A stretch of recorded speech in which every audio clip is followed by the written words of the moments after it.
Okay, so going back to criminalization, despite criminalization being widely accepted throughout the world, it fails to confront human rights. So, as discussed in previous slides, when prostitutes face the same penalties as third parties, they can't rely on law enforcement when needed due to fear of prosecution. So, this leaves them being quite vulnerable and void of resources. Legalization, on the other hand, is beneficial to prostitutes for many reasons. Legalization and the regulation that comes with it provide many safeties for sex workers. So many countries that legalize prostitution require regular health checks. They provide safety measures like call buttons in rooms and on-call security guards.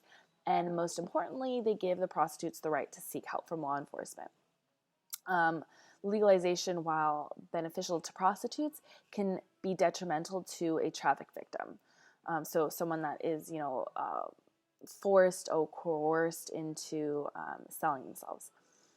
It can mean legalization can mean a life in trafficking with little to no hope of being identified.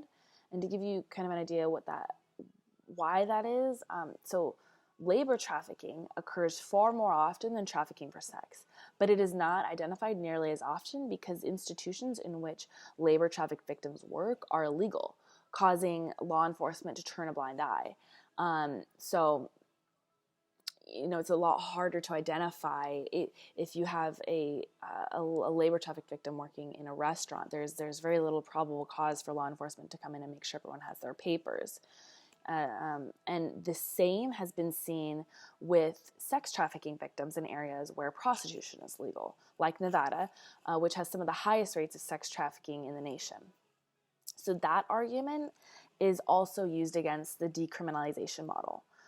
So decriminalization, like legalization, helps protect the rights of the prostitute, but it extends those same rights to the buyers, the solicitors, and all third parties.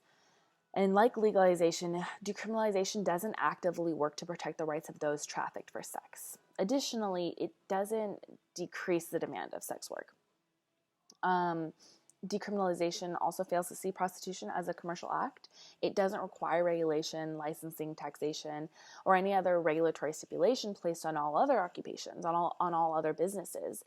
So supporters of decriminalization, like sex workers' rights advocates, they want to see a change in the society's perspective of prostitution, right? They want prostitution to have the same rights and respects that is given to any other occupation, but they don't actually want to treat it like any other occupation, by regulating it. There are many other arguments against decriminalization, like from groups that want to do away entirely with prostitution, that don't want to see supportive measures taken to protect people engaging in what they think should be an illegal act. These arguments, however, I don't feel a need to touch upon. They are a little more obvious, and they don't really reflect the progressiveness of today's society, as do arguments that are more anti-sex trafficking related. But just know that these viewpoints do exist. So then the Nordic model it's a bit of a blend of the decriminalization model in that it protects the rights of the prostitutes, as well as the criminalization model by making all third-party actors involved held legally accountable. Much like decriminalization, the Nordic model also fails to see the buying and selling of sex as an occupation with regulation. So it's not treated like business. But unlike decriminalization, it protects the prostitute while working to decrease the demand of sex work.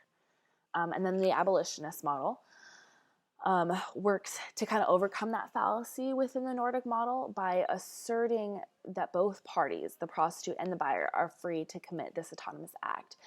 But it also attempts to avoid its assertion into society and decrease the demand of sex work by keeping all third parties illegal.